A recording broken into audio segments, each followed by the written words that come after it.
This is Comfort Town, a flagship of post-Soviet urban development.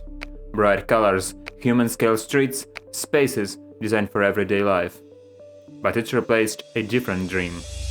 Once, a massive chemical factory stood here, built to drive the Soviet Union forward. Around it, rows of commie blocks. Workers lived there for free. Their lives were organized around production. The Soviet dream was not about comfort, but scale, labor, and collective progress. It felt permanent, until life proved otherwise. Each city is built on an assumption. This is what happens when that assumption stops working. The story of this place begins in the 1950s, when a rubber factory was built on the empty land on the outskirts of Kyiv. The place was perfect. Railroad, water, and a modern power plant nearby. The factory got the name Vulcan, a large chemical plant employing 1,800 workers and built using the best technology there was at the time. The factory was needed. The Soviet Union simply lacked natural rubber. Most of it had to be imported from capitalist countries. To lessen the dependency on ideological enemies, the Soviet Union explored alternative solutions. One of them was rubber regeneration, basically recycling, but the process was environmentally brutal. The smell was constant. Black dust covered nearby buildings. Chemical waste was being dumped into the river. Living here was simply dangerous. Yet the factory was surrounded by workers' housing. Comfort was promised later. For now, industrial growth was the only thing that mattered. Housing was built in rows, right next to the factory. These were simple, 5-story tall commie blocks, built out of concrete slabs. They weren't comfortable or spacious, but they were cheap, easy to build, and did their job. The workers got their apartments for free. As long as the factory keeps operating, they should be fine. Like in many Soviet neighborhoods, greenery filled the spaces between the buildings. There were schools and kindergartens nearby. The factory had its own cafes, cultural spaces, and event halls. Everything needed for a simple, stable life. The whole neighborhood was organized around a single factory. But what happens if it closes down? In 1991, the Soviet Union collapsed. New economic rules emerged. The planned economy was gone. Now, instead of simply making things, companies needed to find those who would buy them. Before, inefficiency was normal. Now it became deadly. The local demand that drove the Soviet economy collapsed. Export to foreign markets became the winning strategy. Without it, most industrial players were doomed to stagnation. To succeed meant flipping the previous business model on its head. Most failed. The once revolutionary Vulcan factory was now obsolete. Its products could not compete on equal terms in free markets. The productivity was absurdly low. The factory was built to create jobs rather than a sellable product. High salaries and abundant jobs were now gone. Poverty, hyperinflation, and lawlessness of the post-Soviet Ukraine meant some residents turned to crime. The young and ambitious began to leave. Those who could afford it moved away from the smell and pollution. The once flagship neighborhood slid into decline. At the same time, new ways of living began to appear. Small traders, informal workers, and early entrepreneurs tested the new rules. The old order was gone. A far more uncertain reality was taking shape. In the mid-2000s, the Vulcan factory finally went bankrupt. The district lost its heart. There was no work, no future, no plan. The factory buildings remained empty, quietly degrading.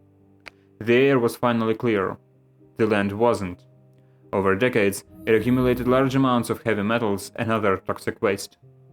The factory built to drive the future now became a toxic reminder of the past. By that time, the worst of the crisis had passed. Growth returned. New industries emerged. That meant a new generation of wealth.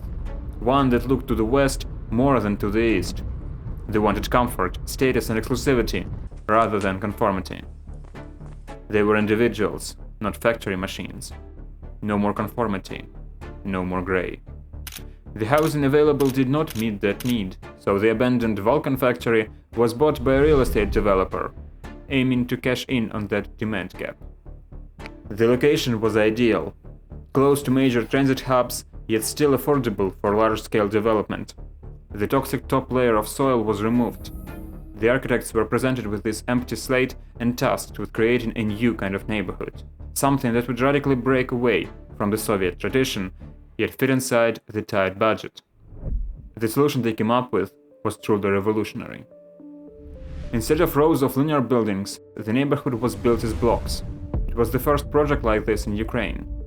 Because of this block concept, the area is divided into two zones: streets for cars and inner courtyards for people. Cars stay outside. The courtyards remain quiet, safe, and separated from traffic. But this wasn't just about layout. The neighborhood also had to look radically different. And because of a limited budget, architects removed all decorative elements and even balconies. They chose simple geometric shapes and flat facades instead. For variety, they relied on three simple tools.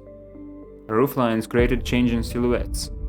A window shifting system broke the repetition. Bright colors made the district unforgettable. And their invention did not stop there. Instead of relying on nearby public schools, Comfort Town built its own. Residents don't need to leave the neighborhood for daily needs, thanks to shops, cafes, sports facilities, playgrounds, and a park.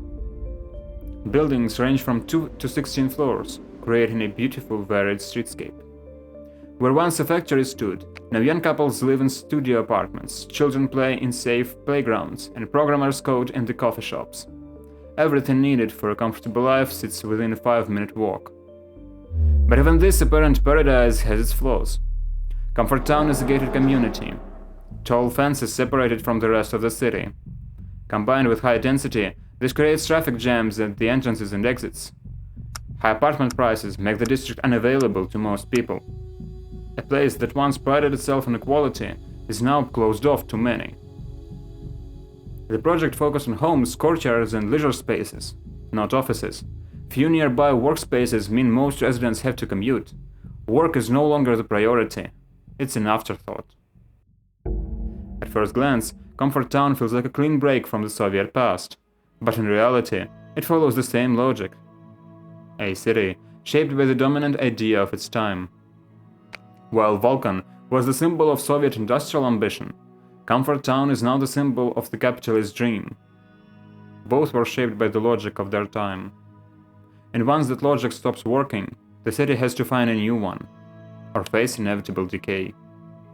The question is, how long will the capitalist dream last, and what will eventually replace it?